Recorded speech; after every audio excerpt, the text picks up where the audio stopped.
Hi, I'm Stephen Hong and I live in South Minneapolis, and today I'm here to talk about our solar system.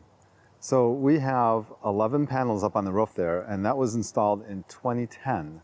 And those panels are 210 watt panels, each with their own microinverter at 190 watts each. So that system is a 2.5 kilowatt system, and that was installed in 2010. And yes, I know, I hear you, 210 watts seems pretty small, but that was 2010, that's 10 years ago. And today the cost of solar has gone down at least 50% lower, if not even lower than that. I forgot to calculate that out, but our system up there was designed to produce about 60% of our needs, of our household usage in electricity. Maintenance-wise, I've done nothing to that system. I haven't snow raked them. I haven't even washed the panels once, and they're performing just nearly identical to day one 10 years ago. So there's really little to be done once they're on the roof. And we've had snow, hail, wind, rain, whatever. It's fine. There hasn't been any problems at all.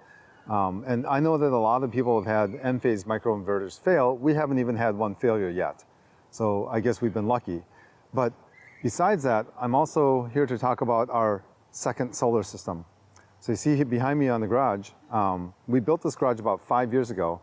And when I designed it to face south so we could maximize the panels on it. So on this roof, there are 18 panels of 325 watt panels. And this is a 5.8 kilowatt system for roughly the same cost as that whole system up there. So it's about the same price, but more than double the output. On the side of the garage, we have several meters. The center one is the main house panel, and that is fed from the utility pole over there underground, and it comes up right here, and then that back feeds the house over there. There's another meter on the house. That meter is a solar production meter for the solar that's on the house. And then this meter on the left here is a solar production meter for the garage solar system. And this third meter is for electric vehicle charging. And what that means is, you can see it says 9 to 9 on there.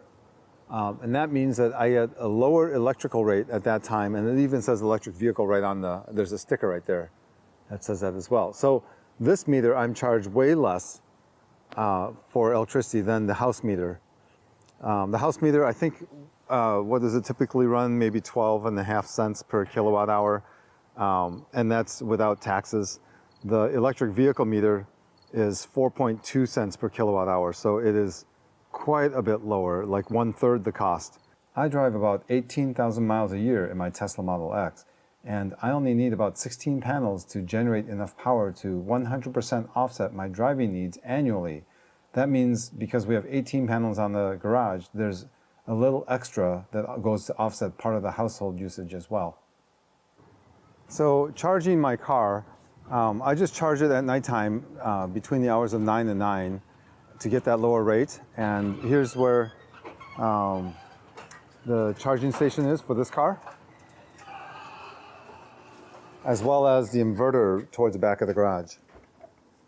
Another point I'd like to make is, if you think about the upfront cost of solar as paying your electric bill in advance, then really you're just paying about 9 years ahead of time. And then beyond that, the cost is lower for your electric bill. And if you take that and instead count it against paying for your gasoline or fuel for your car, then the payoff point is roughly 5 years, maybe 6 years.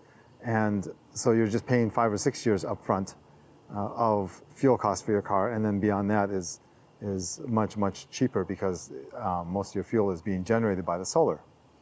If you see in the background here where those lights are, that family actually put on solar before we did 10 years ago, and that was our inspiration for adding on solar, is because they had solar on their house. And it's worked out well for them. And the current family that lives in that house has even done a roofing project with it. They had the solar panels removed and they re-roofed the house, and then they put the solar panels back on, and that has gone just fine. No problems with that at all. Our house, we actually had a newer roof before we put the solar on, so it wasn't a big deal. Again, thanks for tuning in.